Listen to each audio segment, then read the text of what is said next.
One of the most requested top 5 Wednesday video ideas I got was exploring the classics. And today, friends, I am kicking off a month-long event just centering around that.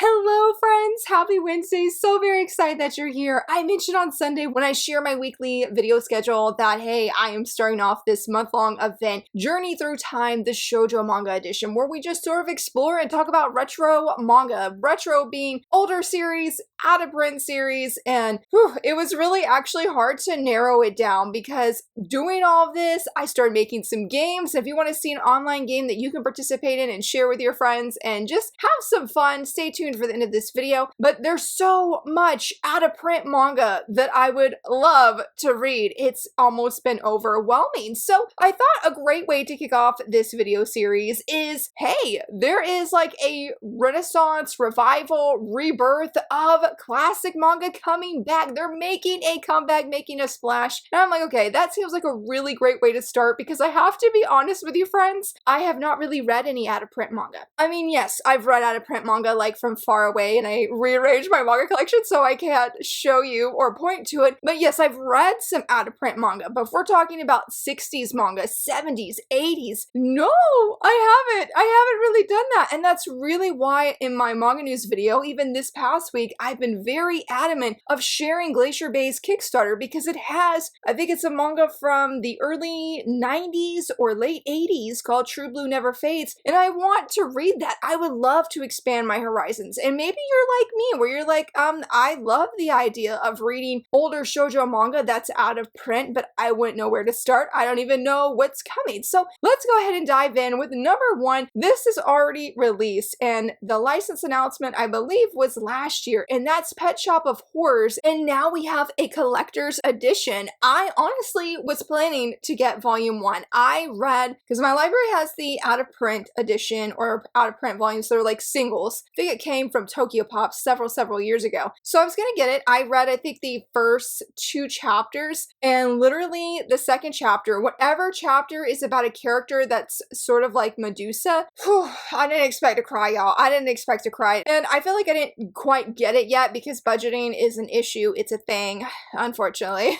But it is, in case if you're not familiar with it, it is about a young man who owns a pet shop. Though these pets are not your normal pets of, say, hamsters, guinea pigs, dogs, cats, birds, they sometimes are sort of on the fantasy side of creatures that you would never imagine. They can come to this pet shop and people can buy these animals, these creatures. But the thing is it seems like when people buy these creatures from this man, that there's some kind of mystery. Like in the 2 chapters that I read, there was an investigation that had to be conducted because there was like a murder or homicide on the scene. And so a detective is coming. I didn't read that far ahead, but I know a detective comes into play and he's trying to work with the owner of the pet shop. But from what I remember, the pet shop owner doesn't really feel like it's his pet's fault that he's selling. Like, I believe the person paying even has to sign a contract with a certain stipulation that they will not blame these creatures, these animals that they are buying, that if something weird should happen, it's not the creature's fault. I have heard this is a darker shoujo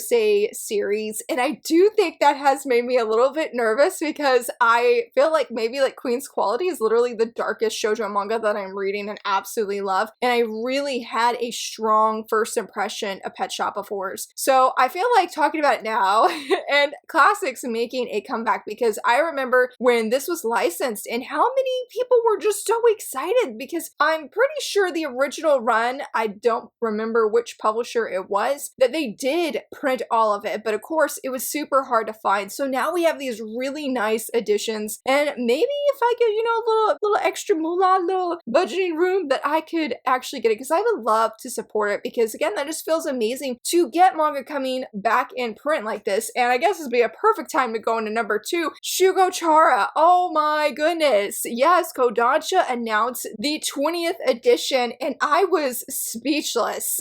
overwhelmed, like in the best of ways, because this is a magical girl manga. From what I know and what I understand, it's about a young girl, I believe she's in elementary school, comes across really cool in my opinion, honestly. Like she's this cool kid who's very indifferent, and people are like, whoa, she's just awesome, and she has more of a punk vibe to her. But I guess deep down, she's very shy and she wants to come across maybe as cute or just something that's not how she's living her everyday life. And so I got the impression she gets these eggs in her possession, and these eggs help shape her or help her to be the girl that she wants to be. I remember a few years ago, I think it was, that a friend of mine came across the entire original set, because I believe it was published by Del Rey, and I was tempted, y'all. I was so tempted, but I was like, at that time, I remember I was getting burned from series that I had binge bought, and I wasn't over in love with it or anything. Maybe it wasn't bad, it just wasn't something that I wanted to keep or read further. And I was like, I don't want to spend like $100 on a series that I truly don't know if I'm gonna love or not. And so I said, no, I'm good. But it's always been at the back of my mind that I sort of actually wish I did say yes, because I love the covers and I really love this idea of having this punk rock kind of magical girl, even if that's not her real self.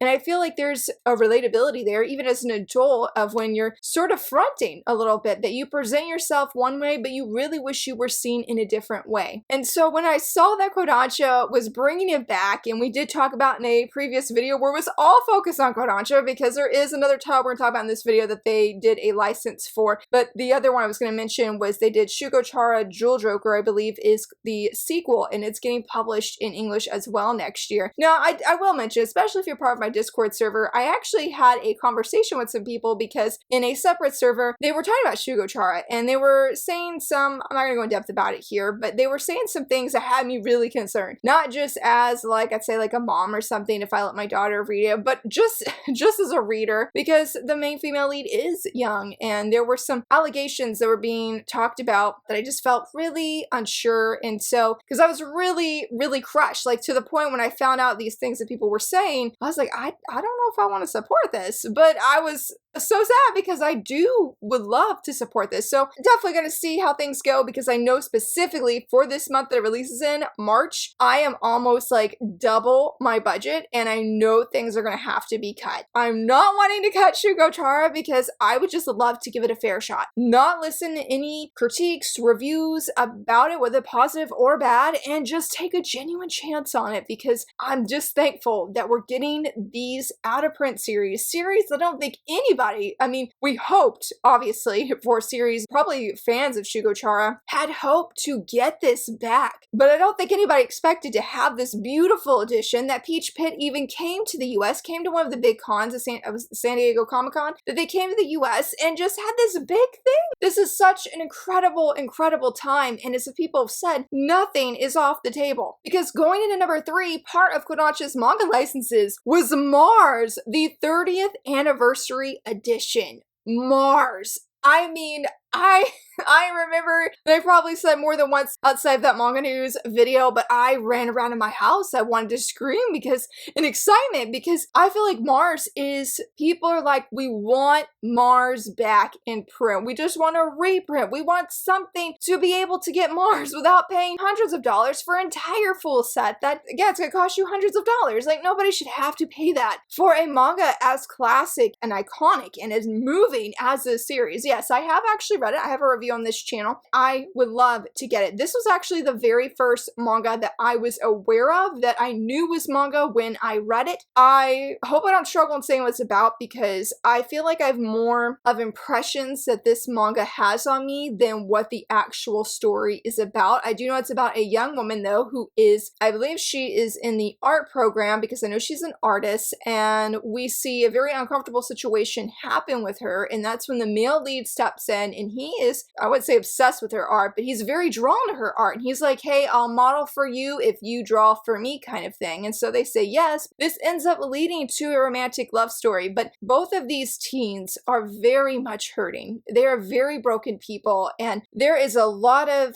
hardship from people, how they have treated them, things that have happened to them, and how they are dealing with that. That is what I mean by hardship in this manga. There are some really heavy and dark points. You definitely need to look up trigger warnings, because I definitely feel near the end of the series, there was one volume I read, I don't even know which volume it was, but I had to put it down and take a breather because it was so intense. When you start seeing the backstory, you start seeing the tragedy and how it has affected people, certain characters, it was a lot. And I will say the villain of this series is one of the most compelling shoujo villains I've ever read. Like, he is genuinely terrifying to me. Very compelling psychological person that I'm just like, it's frightening to almost read about. It gives me goosebumps reading about it, because there's just nobody that's ever stood out in a villain that just didn't act like a villain. And it's like, was he even a villain? I mean, I feel like he was, but whew, it was intense. So just knowing we're getting Mars, and I feel like this is a huge win for classic shoujo manga. I mean, Kodansha even says it themselves. That is on par with Nana of being a classic, that people are like, you want to read some classic shoujo manga that is a staple across time? Mars is always one I'm seeing people recommend. Always, always. And they're like, if you get your hands on, thankfully, if you want to try it, it should be. Hopefully it still is. It's on Prime Reading. That's how I actually was able to finish the entire series for the very first time a few years ago. And I'm excited to see what this will look like physically and in person, because they are going all out, pulling all the stops. I'm really thankful, because Kodansha definitely has a good reputation of going all out for these deluxe edition and these collector's editions. It's really, really awesome. So I definitely feel like this is one that is a classic shoujo manga that people needed to be able to put on their radars again. And you know, for number 4, this is one I feel was another wild card, and it came from Yen Press, and that is DNN Angel. I honestly didn't know anything about this, and when we got the original license announcement, or got the license announcement, excuse me, I remember doing a tweet like, oh, I've heard of this, but I don't know anything about it. Do you think I should put it up? And I got an overwhelming yes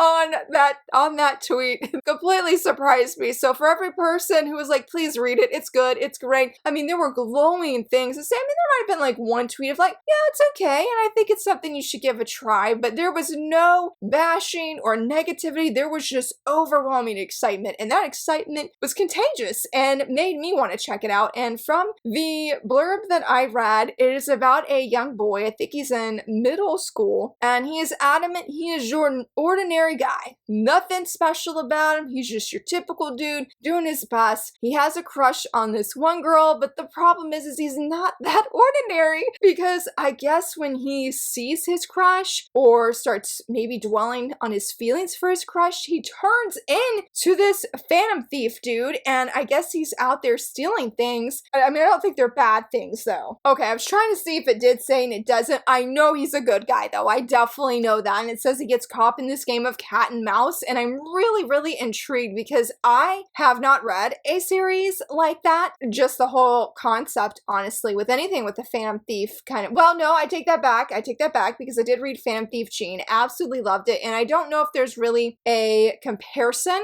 for this. I mean, when you see my game at the end of the video, then you'll be like, oh yeah, maybe so, but I feel like that's the only similar manga, and since I enjoyed that one, I'm really hoping I enjoy this one, especially too since it's from a male lead's perspective, and I do feel like that's a little bit rare, though with Pet Shop of Horrors, I'm pretty sure that's from a male lead perspective, and even Mars, I believe, has a little bit of that male lead perspective as well. But yeah, DNN Angel was definitely, I was influenced from the community, and I don't think, again, that anybody was expecting this to get picked up. Like, if anybody would have, I mean, honestly, with any of these, if you had asked any person active in the shoujo community, regardless of what social media platform it's on, I don't think anybody was going to say, you know what, the year 2025, we're going to begin Mars, we're going to begin Shugochara and DNN Angel. No, you would not have probably gotten that response. You probably would have got, I hope we get Mars. And I honestly don't even know if DNN Angel would have been something on anybody's radar. So that is like the coolest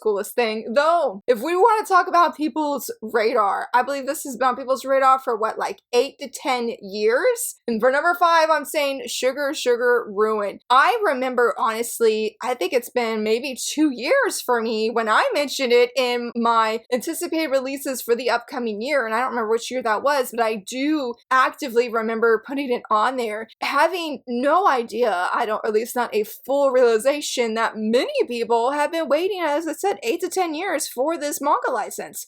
Well, not just the manga license, but to actually get it physically in their hands. And I feel so much more hopeful that that's going to happen, because we talked about in a previous manga news video that was confirmed like a worldwide kind of Sugar Ruin release was going to happen. There were no actual dates in the sense of going to release March 2026, but it was confirmed it would be releasing in 2026. So I feel hopeful and encouraged to be able to put it on this list, because it has just been one I'm really excited about. It's another magical girl manga, and I feel like there's these iconic and older magical girl manga that I just would love to try. In fact, when I was doing research for some of the games I wanted to share alongside these videos, some of these magical girl manga I was finding I had never heard of. A great case in point is Wedding Peach.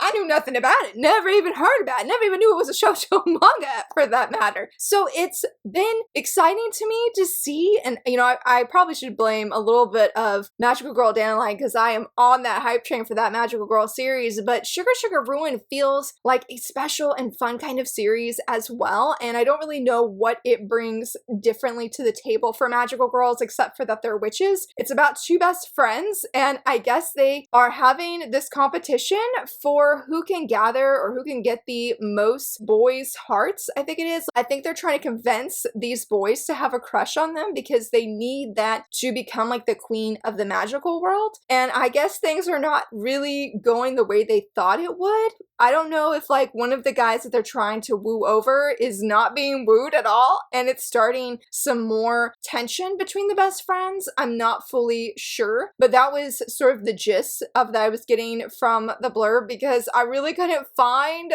an actual updated blurb, because Udon doesn't have a manga listing up for it just yet. But I have really loved the art, and I'm hoping that when we get the manga, like we get the listing up and everything, that it's for the collector's edition that has been coming out in Japan, or did come out in Japan, because it looks beautiful. And I think that one is the colored version, and I'm not sure if we're going to be getting that in the US, but fingers crossed that we will. And so I'm really, really excited. I'm thankful that all of these manga are making a comeback. It is such a beautiful thing for fans like myself, again, that haven't read that many classic manga and just want to experience manga from a different time, where different, I don't know if tropes is the right word, but there were different themes that were prevalent, and there were topics explored that maybe are not as common as they are now, or maybe they are, but they were addressed differently during that time frame because it was more accepted than maybe compared to how it is now. It's beautiful, and it makes me really, really happy. And if you sort of wanted to share some of your love for different out-of-print manga or different older series, I have this game of This or That. It's a retro shoujo edition. I'm going to be posting on all my social media, but if you'd like to download it directly, and I'll also have it in my community post, I will put a link down below where you can go and you can download. If you want a square or if you want a rectangle, say like for Instagram stories, definitely tag me on my social media. Let me know what you choose, because yeah, I am so excited for upcoming videos talking about these older manga, but I would love to hear from you as well of which of these classic manga are you excited is making a comeback. It is a time to be alive as a manga fan, and would just love to know what you're excited for. And if you enjoyed this video, please give it a thumbs up and subscribe, and thank you so much for watching. Bye!